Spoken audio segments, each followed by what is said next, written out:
Thank you for being here. My name is Sean Doran, Fire Captain and Public Information Officer with the Orange County Fire Authority. We appreciate you joining us today as we provide updates on the airport fire. Today's speakers include Kevin Fetterman, Division Chief, Orange County Fire Authority and Incident Management Team 3 Incident Commander. John McCullough, Assistant Sheriff, Orange County Sheriff's Department. Todd Hopkins, Division Chief, CAL FIRE and Unified Incident Commander. Daryl Vance, District Ranger, Chibuco Ranger District, Cleveland National Forest.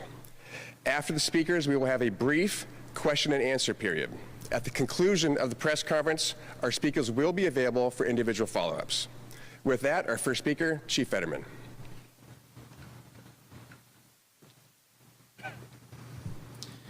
Good afternoon. My name is Kevin Fetterman, and I have been serving as one of the Unified Incident Commanders on the airport fire in Unified Command with the Orange County Sheriff's Department, Cleveland National Forest, CAL FIRE Riverside, all of whom are standing behind me today. I would also like to thank Supervisor Foley for her attendance today and her support during this incident. It's very important for me to thank the partner agencies as well as our Orange County Fire Authority Board of Directors and everyone in the communities we have been working so hard to inform, evacuate, and protect.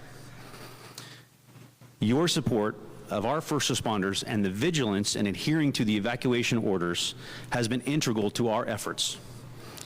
A few hours ago, Fire Chief Brian Fennessy stood at this very podium in remembrance of nearly 3,000 souls lost on 9/11/2001. And I want to echo his words in honor of those victims and the legacy of the 343 firefighters who made the ultimate sacrifice that day. Thank you. On the airport fire, the change in weather overnight slowed the fire's growth and empowered the ground and air forces to significantly improve the fire lines, including ones that will protect the communities in the event of any wind changes. The acreage now stands at 22,376 acres, meaning we held the fire to minimal perimeter growth last night through today, and our firefighters are working around the clock to not only uphold that trend, but hopefully begin containment in the next few days. Some structures off of the Ortega Highway have been damaged and destroyed, the extent of which remains unknown at this time, as it is unsafe for our assessment teams to enter that area. There have been 2 civilian injuries reported, a medical issue and a burn patient, and we do not have updates on the status of those 2 civilians at this time. A total of 10 firefighters have received minor injuries.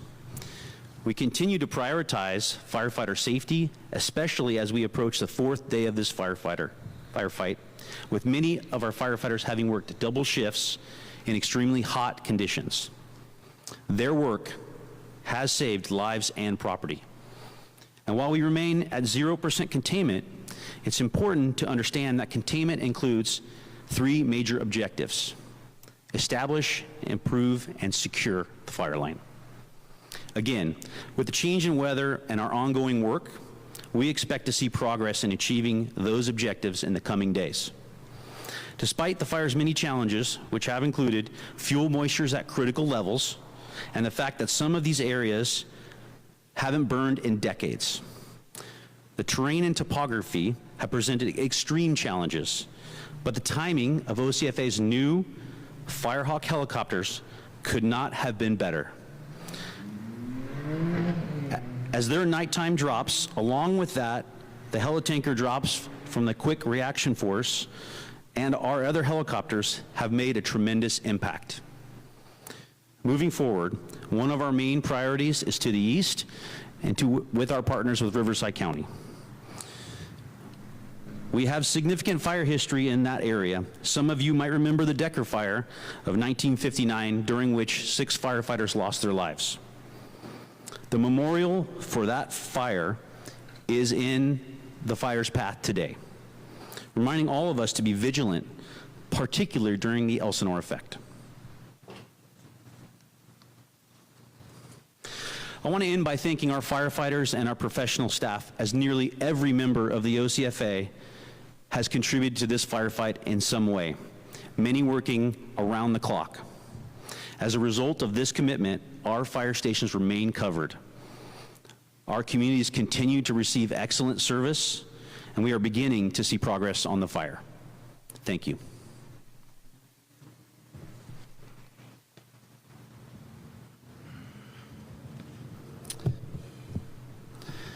Good afternoon. I'm Assistant Sheriff John McCullough with the Orange County Sheriff's Department. First, I'd like to thank our partners with the Orange County Fire Authority, CAL FIRE, and the U.S. Forestry Service for being in unified command with us as we've worked through this fire. Most importantly, I'd like to thank the community for their support and patience as we continue to address the changing conditions. We continue to update evacuation orders and assist with road closures to ensure the safety and security of our residents and homes. Currently, we have closures at the following locations: Plano Trabuco Road and Joshua Drive, Plano Trabuco Road and Robinson Ranch Road, Trabuco Canyon Road and Trabuco Creek Road, Santa Margarita Parkway and Antonio Parkway, Santa Margarita Parkway and Plano Trabuco, and we have a hard closure at Ortega Highway and Nichols Institute, and everything east of that until Lake Elsinore. Mandatory evacuation orders continue to be in effect for the following areas: the neighborhood of Robinson Ranch in the city of Rancho Santa Margarita, the areas of Rancho Carrillo, Hot Springs Canyon, Caspers Park, Blue Jay Campground, Falcon Campground, San Juan Campground, and the Ortega Corridor. There's also a mandatory evacuation order in the neighborhood of El Carrizo, which is in Riverside County.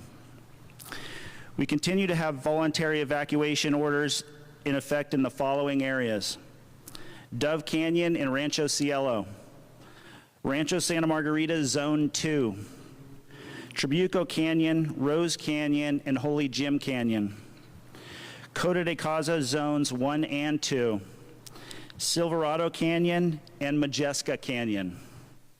We continue to meet regularly and confer with the incident management teams for decisions about repopulation. For up-to-date emergency messaging, including a map of evacuation areas and the zones, please refer to ocsheriff.gov/airport fire.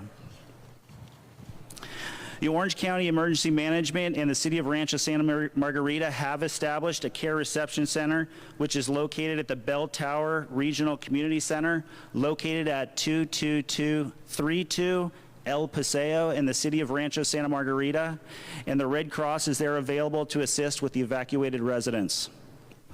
We also have large animal shelters established throughout the county, and they're located at 3 locations: the Orange County Fairgrounds, which is located at 88 Fair Drive in the city of Costa Mesa, the Los Alamitos Race Course, which is located on Catella Avenue in the city of Cypress, and the Knoll Ranch Saddle Club, which is located at 6352 East Knoll Ranch Road in the city of Anaheim. We have 2 small animal shelters established at Mission Viejo Animal Services, which is located at 28095 Hillcrest in the city of Mission Viejo, and the OC Animal Care, which is located at 1630 Victory Road in the city of Tustin. For emergency messaging in your area, this is a reminder to please sign up at alertoc.com, www.alertoc.com. In closing, I'd like to emphasize a couple of important points. Please be prepared to evacuate if you are living in the area near the fires. Fires spark up and the conditions change rapidly with the wind. Also, if you don't live in the area, in the affected areas, we would ask that you stay out so responding law enforcement and fire personnel can respond and have quick access to protect life and property. And finally, we have a large police presence in the area to maintain the safety and security of our residents and their homes in the affected area. And we will enforce the law. I want to underscore that we want to thank the affected residents. We know it's a difficult time for you, and we thank you for your support and patience as we work through these evolving changes. Thank you.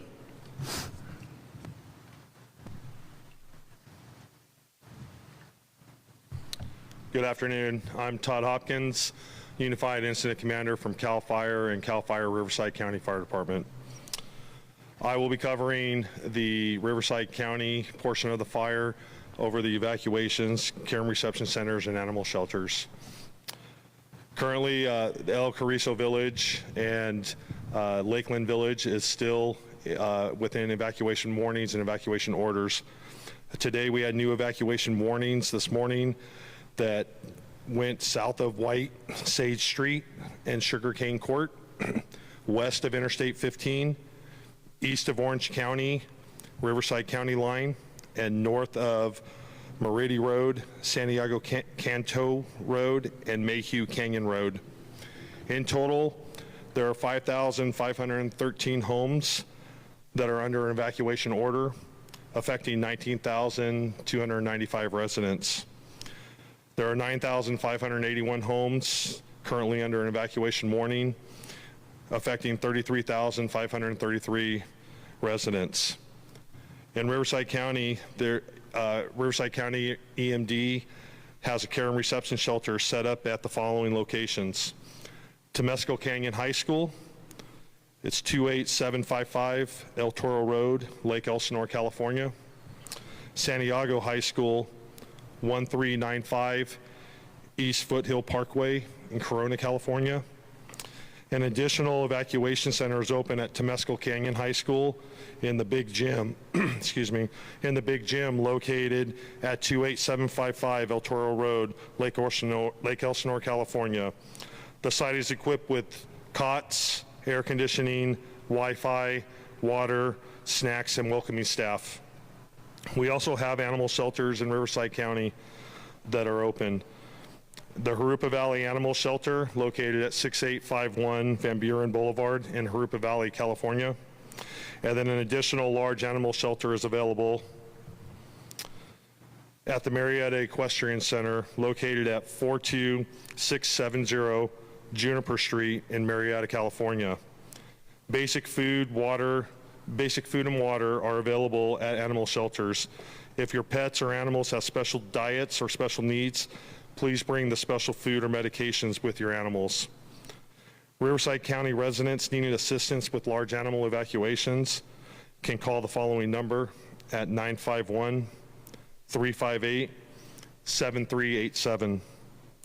And then for residents of Riverside County for notifications, if you'd like to view the map, we'd like you to visit riveco.org/alert-rivco.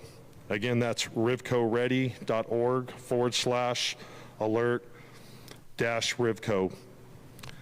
I'd like to thank all the citizens and all of our partner agencies also that we've been working with on this incident, for the patients from the residents. We're doing our best to get you back in during the evacuation periods, get you back into your homes. We are looking at that every day to evaluate to see when it's safe to get you back in the homes. That's one of our #1 priorities. So thank you for being patient, and we will continue to go out and do the best we can of getting this fire out. So thank you very much.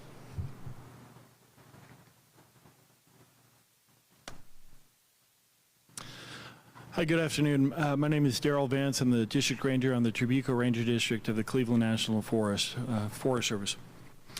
On this fire, the Forest Service is fully engaged, and we are bringing federal resources to bear as soon as they are available to us. Although I do want to remind folks that we currently are engaged in multiple fires across the Southland, including large ones in both the Angeles and the San Bernardino National Forests. I also want to remind folks that although this fight has been going on for a while, it's far from over. We know this is going to take a little bit of time to put this fire away, and that we currently are aware of several recreational cabins as well as other recreational infrastructure in the national forest that have been damaged.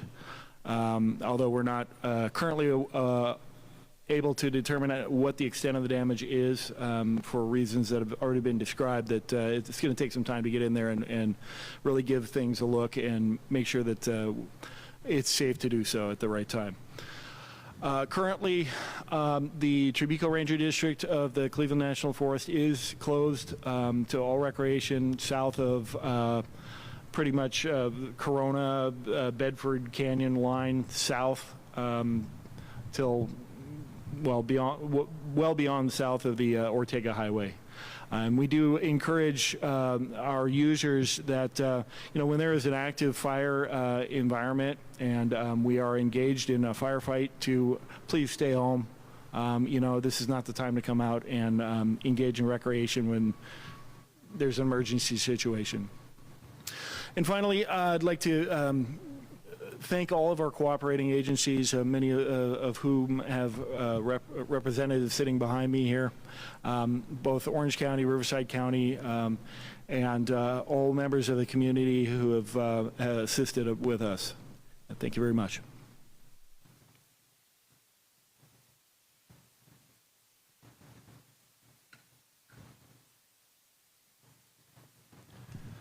Big thank you to all of our speakers and all those standing behind us in support.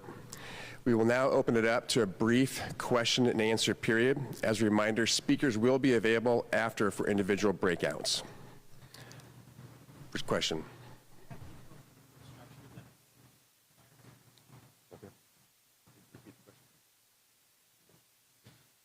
Well, we know that there have been structures damaged and destroyed because of the active firefight and the heat in some of those areas. We haven't made access. We have damage assessment teams ready to go, and we'll be deployed as soon as it's safe to get in there and complete the assessment and come back with accurate information on the total.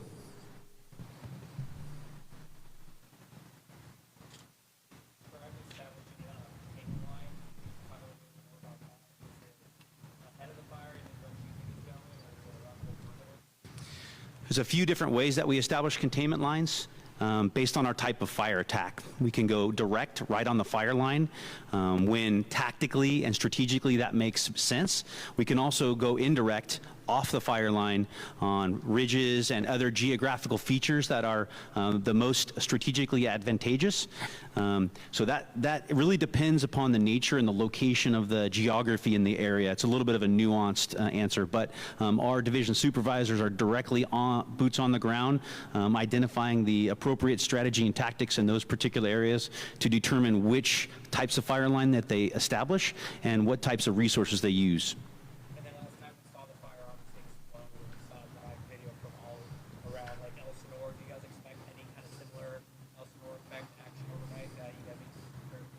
Yeah, so pretty significant fire behavior yesterday. Although today we've seen, I think you can all feel that the weather has moderated. A decrease in temperature, an increase in RH. All those factors have a tendency to, at sometimes, decrease the fire behavior. There are other scenarios when fire becomes in alignment and burns more aggressively.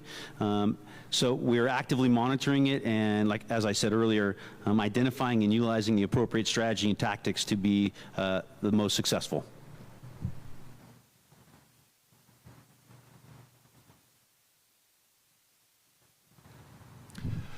Thank you for joining us. This concludes today's Airport Fire Press Conference.